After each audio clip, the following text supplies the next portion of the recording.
نحمده ونصلي على رسوله الكريم اما بعد بسم اللہ الرحمن الرحیم السلام علیکم ورحمۃ اللہ وبرکاتہ۔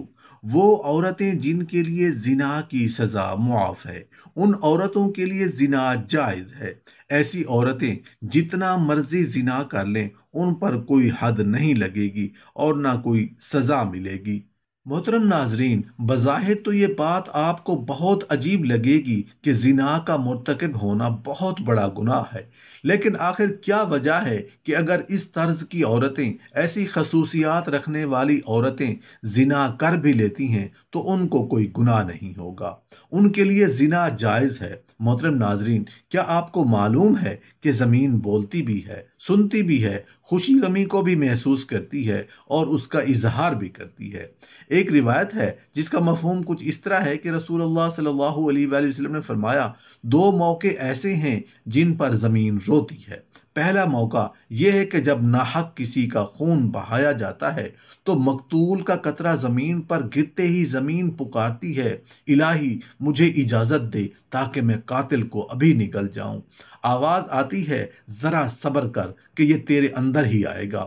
دوسرا موقع یہ ہے کہ جب زانی زنا کا ارتکاب کرنے کے بعد غسل کرتا ہے تو پانی کا پہلا قطرہ جب زمین پر گرتا ہے تو زمین زاروں قطار روتی ہوئی کہتی ہے، الہی مجھے اجازت دے تاکہ اسے میں نگل لوں۔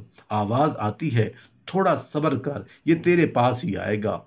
زناکاری ایک بدترین لعنت، کمینگی اور ذلت و پستی کی علامت اور جرم شنیع ہے۔ اس کا مرتکب وہی شخص ہوگا جس کے دل میں خوف خدا، عذاب آخرت کا ڈر اور وہ نہایت ہی بے غیرت، بے شرم اور بے حمیت، جس کی انسانیت حیوانیت سے مغلوب ہو چکی ہو، اس جرم شنیع اور حرکت قبیحہ کے ارتکاب کا مجرم ہو سکتا ہے۔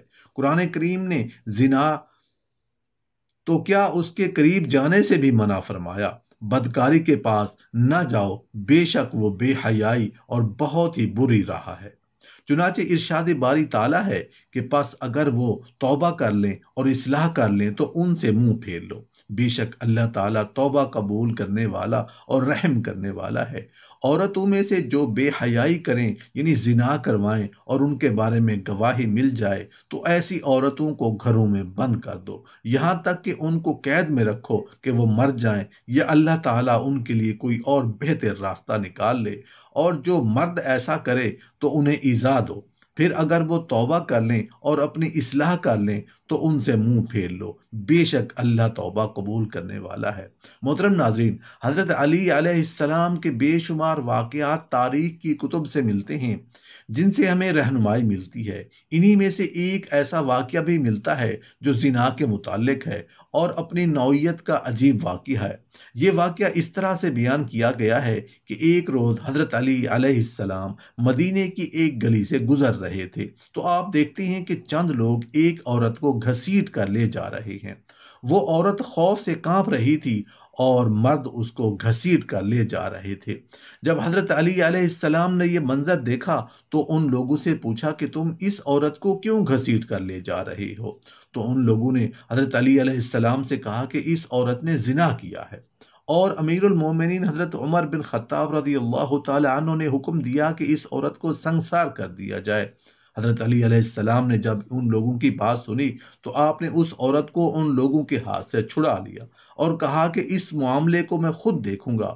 یہ سن کر وہ لوگ وہاں سے روانہ ہو گئے اور امیر المومنین حضرت عمر فاروق رضی اللہ تعالی عنہ کو سارا ماجرا سنا دیا کہ آپ نے جس عورت کو سنگسار کرنے کے لیے بھیجا تھا، حضرت علی علیہ السلام نے اس عورت کو سنگسار کرنے سے بچا لیا ہے اور ہم سے اس عورت کو چھڑا لیا ہے اور وہ عورت اب ان کے پاس ہے۔ یہ سن کر حضرت عمر بن خطاب رضی اللہ تعالی عنہ نے فرمایا کہ یقیناً حضرت علی علیہ السلام کو کسی بات کی خبر ہوگی جس سے ہم لوگ بے خبر ہیں، کیونکہ حضرت عمر بن خطاب رضی اللہ عنہ کو اس بات کا علم تھا کہ حضرت علی علیہ السلام کے پاس علم کا ایک بہت ہی بڑا خزانہ موجود ہے، لہٰذا ایسی کوئی نہ کوئی وجہ ضرور ہوگی جس کے باعث حضرت علی علیہ السلام نے ایسا عمل کیا ہے۔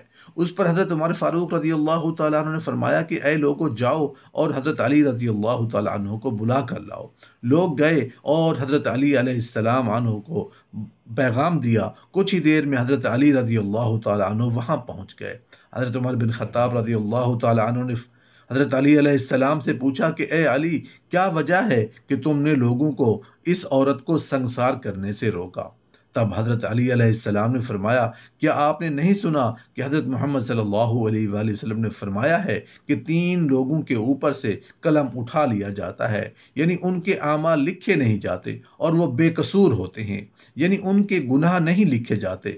ایک وہ آدمی کہ جو سویا رہا یہاں تک کہ وہ بیدار ہو جائے، دوسرا وہ کہ جو نابالغ ہو یہاں تک کہ وہ بالغ ہو جائے، اور تیسرا وہ شخص جو ہوش میں نہ ہو کہ دیوانہ ہو، درویش ہو۔ حضرت عمر بن خطاب رضی اللہ تعالیٰ عنہ نے جب یہ سنا تو فرمایا، ہاں، رسول کریم صلی اللہ علیہ وسلم کو یہ بات ارشاد فرماتے ہوئے میں نے سنا ہے۔